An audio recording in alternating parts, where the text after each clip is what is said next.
আজকের এই আলোচনায় আপনারা শুনবেন মীন রাশিতে শনি গ্রহ বক্রী হওয়ার কারণে কোন রাশি কেমন সুবিধা অসুবিধার মধ্য দিয়ে সময় পার করবে।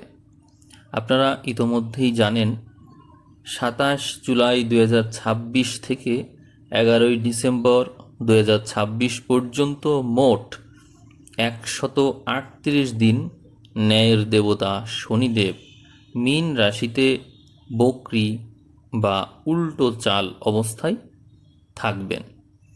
বৈদিক জ্যোতিষশাস্ত্র অনুসারে শনির এই বক্রগতি কিন্তু কোনো অশুভ সংকেত নয়, বরং এটি হলো পূর্বের ভুল ত্রুটি সংশোধন, কর্মের মূল্যায়ন এবং ধৈর্য পরীক্ষার একটি শক্তিশালী সময়। আমরা এখন এই শনিদেব মীন রাশিতে বক্রী হওয়ার কারণে 12টি রাশির উপর যে গভীর ইতিবাচক ও নেতিবাচক প্রভাব পড়ছে তার একটা বিস্তারিত এবং সুনিশ্চিত বিশ্লেষণ দেওয়ার চেষ্টা করব। আসুন শুরু করি। প্রথমেই থাকছে মেষ রাশি। মেষ রাশি যে সুবিধা পাবে তা হলো আধ্যাত্মিক কাজে আগ্রহ বাড়বে, বিদেশে যাওয়ার বা আন্তর্জাতিক স্তরে যোগাযোগ স্থাপনের যে কাজগুলো আটকে ছিল তা পুনরায় গতি পাবে। আর অসুবিধা হিসাবে মেষ রাশির উপরে শনির 7.5-এর প্রথম পর্যায় চলছে। এই সময়ে শারীরিক ক্লান্তি, অনিদ্রা এবং অপ্রয়োজনীয় ব্যয় বা লোকসানে আপনাকে মানসিক চাপে ফেলবে। এই জন্য পরামর্শ হিসাবে থাকছে বড় কোনো আর্থিক বিনিয়োগে তাড়াহুড়ো না করা। বৃষ রাশির জাতক জাতিকাদের জন্য শনির বক্রী দশা অত্যন্ত শুভ ও ফলদায়ক।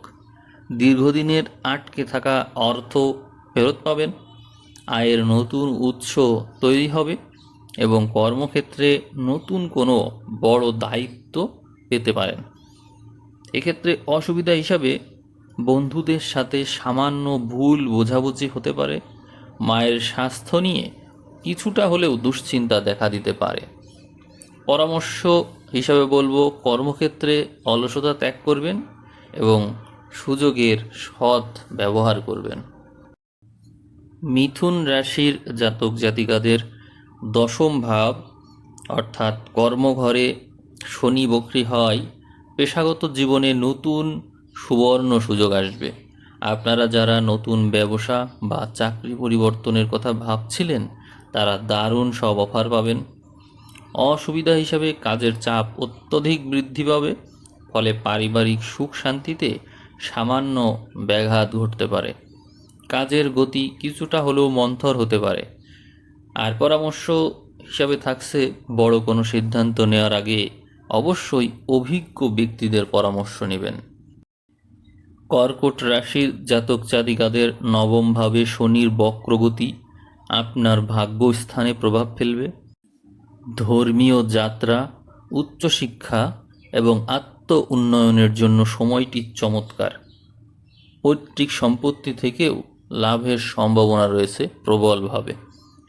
এক্ষেত্রে অসুবিধা হলো আপনার উপর শনির 2.5 বছরের যে ঢাইয়ার প্রভাব তা পড়তেই পারে এবং কর্মক্ষেত্রে সহকর্মী বা অংশীদারদের সাথে মতবিরোধের সম্ভাবনা রয়েছে।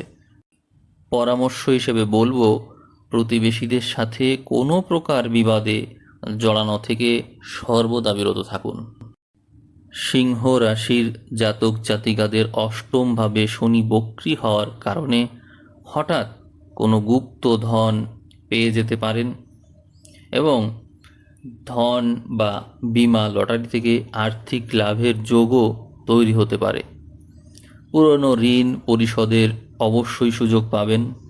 আর অসুবিধা হিসেবে এই সময়টা বড় রিয়েলিটি চেক আপনাদের জন্য এবং দাম্পত্য জীবনে আর পারিবারিক ক্ষেত্রে তীব্র অশান্তি দেখা দিতে পারে।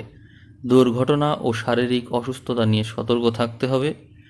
এ সময়ে আপনার জন্য পরামর্শ হলো স্বামী বা স্ত্রীর স্বাস্থ্যের ব্যাপারে যত্নবান হবেন এবং বাণীতে সংযত থাকবেন, অর্থাৎ কথাবার্তা যেন এমন না হয় যে আপনার কথাবার্তা অন্যরা কষ্ট পাচ্ছে। কন্যা রাশির জাতক জাতিকাদেরকে বলবো, সপ্তমভাবে শনির বক্রগতি অংশীদারি ব্যবসায় স্বচ্ছতা নিয়ে আসবে। পুরনো ব্যবসায়িক চুক্তিগুলো পুনর্মূল্যায়ন করলে লাভবান হতে পারবেন। আর অসুবিধা হিসাবে বৈবাহিক জীবনে এবং এবং হচ্ছে প্রেমের সম্পর্কে টানাপোড়েন দেখা দিতে পারে। জীবনসঙ্গীর সাথে অহংকার বোধের লড়াই সম্পর্কের অবনতি ঘটাবে। শারীরিক দুর্বলতায় ভোগান্তির বিরাট সম্ভাবনা রয়েছে। পরামর্শ হিসেবে বলবো, সম্পর্কের ক্ষেত্রে কোনো কিছু না লুকিয়ে স্পষ্টভাবে কথা বলবেন, তাতেই উপকৃত হবেন। তুলার জাতক জাতিকারা, আপনারা ষষ্ঠভাবে শনির বক্রগতি পাবেন। আপনাদের জন্য সুরক্ষা কবচ হিসেবে কাজ করবে এটি। শত্রুতা এবং বিরোধিতায় ব্যক্তিগণ পরাজিত হবে আপনার কাছে। আইনি মামলায় জয় আসবে এবং কর্মক্ষেত্রে পদোন্নতির প্রবল সম্ভাবনা রয়েছে। আপনি অসুবিধায় পড়বেন যে ক্ষেত্রে, সেটি হলো আয় ভালো হলেও সন্তানদের পড়াশোনা বা স্বাস্থ্য নিয়ে কিছু মানসিক উদ্বেগ তৈরি হবে। পরামর্শ হিসেবে বলবো, কাজের জায়গায় অতিরিক্ত আত্মবিশ্বাসী হয়ে কোনো ভুল সিদ্ধান্ত নেবেন না। বৃশ্চিক রাশির জাতক জাতিকাদের পঞ্চমভাবে শনি বক্রী হওয়ায় আপনাদের সৃজনশীল চিন্তাভাবনাগুলো বাস্তব রূপ নেবে এবং তা থেকে আর্থিক মুনাফা আসবে। অসুবিধা হলো প্রেম ঘটিত বিষয়ে বড় ধাক্কা বা ভুল বোঝাবুঝি হতে পারে। শিক্ষার্থীদের পড়াশোনায় মনোযোগের অভাব থাকবে এবং অতিরিক্ত অলসতা লক্ষ্য করা যাবে। কর্মক্ষেত্রেও দুশ্চিন্তা বাড়বে। পরামর্শ হিসাবে বলবো, শেয়ার বাজারে বা ঝুঁকিপূর্ণ কোনো ক্ষেত্রে বড় বিনিয়োগ এই 138 দিন এড়িয়ে চললেই ভালো হয়। ধনু রাশির জাতক জাতিকাদের চতুর্থভাবে শনির বক্রগতি লক্ষ্য করা যাবে। ফলে ভূমি, জমি বা প্রপার্টি সংক্রান্ত পুরনো কোনো বিবাদের মীমাংসা হতে পারে। পারিবারিক কিছু দায়িত্ব পালনে মানসিক শান্তি পাবেন।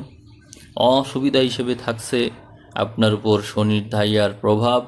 ফলে গৃহসুখে অভাব, মায়ের আকস্মিক স্বাস্থ্যহানি এবং নিজের বুকেও কোনো ইনফেকশন বা সমস্যা দেখা দিতে পারে।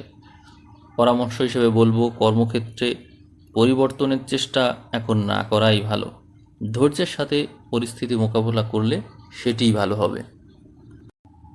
মকর রাশির জাতক জাতিকাদের অধিপতি স্বয়ং শনিদেব তৃতীয়ভাবে বক্রী হয় আপনার সাহস, পরাক্রম এবং আত্মবিশ্বাস তুঙ্গে থাকবে। ছোট ভাই বোনের সাথে সম্পর্কের উন্নতি হবে। নতুন যোগাযোগ থেকে ক্যারিয়ারে লাভ হবে। অসুবিধা হলো কঠোর পরিশ্রমের পরেও কিছু কাজে আকস্মিক বিলম্ব বা দেরি হতে পারে। সন্তানদের স্বাস্থ্য, মায়ের স্বাস্থ্য সম্পর্কে একটু সচেতন থাকতে হবে। আপনার কথাবার্তায় যেন অহংকার প্রকাশ না পায়, সেদিকে খেয়াল রাখুন। এটিই হলো আমার পরামর্শ। কুম্ভ রাশির জাতক জাতিকাদের দ্বিতীয় ভাব বা ধনভাবে শনি বক্রী হচ্ছে। ফলে সঞ্চয় বাড়ানোর নতুন কৌশল বা পরিকল্পনা করতে পারবেন। পুরনো কোনো বিনিয়োগ থেকে লাভবান হওয়ার সম্ভাবনা থাকবে। অসুবিধা হলো কুম্ভ রাশির উপর শনির 7.5 শেষ পর্যায়ে চলছে। পরিবারে হঠাৎ কোনো বড় খরচের কারণে আর্থিক টানাপোড়েন তৈরি হতে পারে। এক্ষেত্রে পরামর্শ হিসেবে বলবো, পৈতৃক সম্পত্তি বা টাকা পয়সা নিয়ে পরিবারের কারোর সাথে কোনোভাবেই বিবাদে জড়াবেন না। মীন রাশির জাতক জাতিকাদের শনি যেহেতু আপনার নিজের রাশিতেই বক্রী হচ্ছে, এটি আপনার ব্যক্তিত্বকে আরও পরিপক্ক এবং গম্ভীর করে তুলবে। আধ্যাত্মিক সাধনায় বড় ধরনের অগ্রগতি হবে। অসুবিধা হলো মীন রাশির ওপর শনির 7.5 মধ্যভাগ বা সবচেয়ে কঠিন সময় চলছে।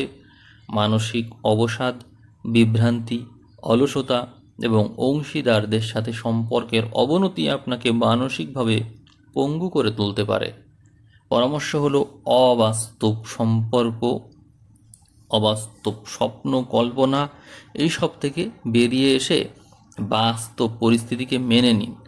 শরীর এবং স্বাস্থ্যের প্রতি অবহেলা একদমই করবেন না।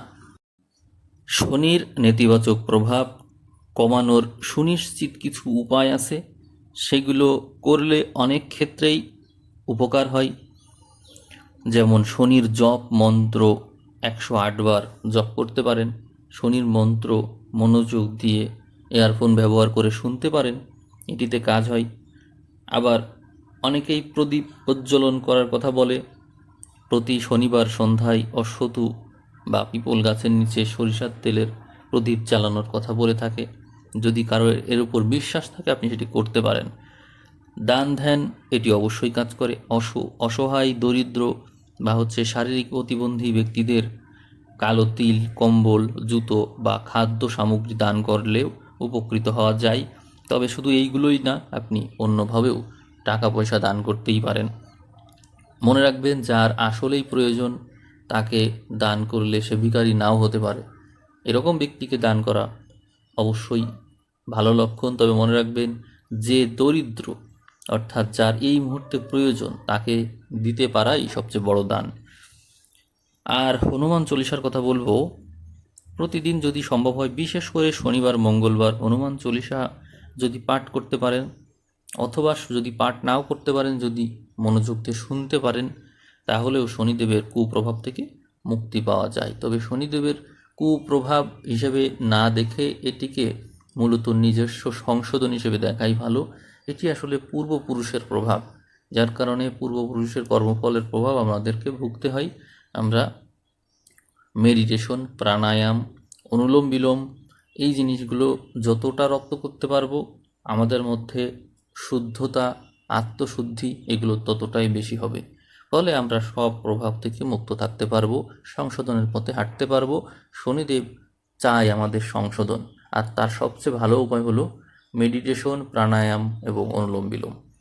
কেমন লাগলো ভিডিও সবাই জানাবেন। যদিও ভিডিও অতি সংক্ষেপে দিলাম, কিন্তু আসলে ভিডিও যথেষ্ট বড় হয়ে যায় এবং বড় ভিডিও এইভাবে বানানো যথেষ্ট কঠিন। এই জন্য অতি সংক্ষেপে দিলাম। যদি আপনাদের ভালো লাগে, আমি দরকার হলে এই ভিডিও আবারও আর একটা পর্ব দেবো, আর একটু বড় করে। তো ঠিক আছে, সবাই ভালো থাকবেন। সবাইকে অসংখ্য ধন্যবাদ।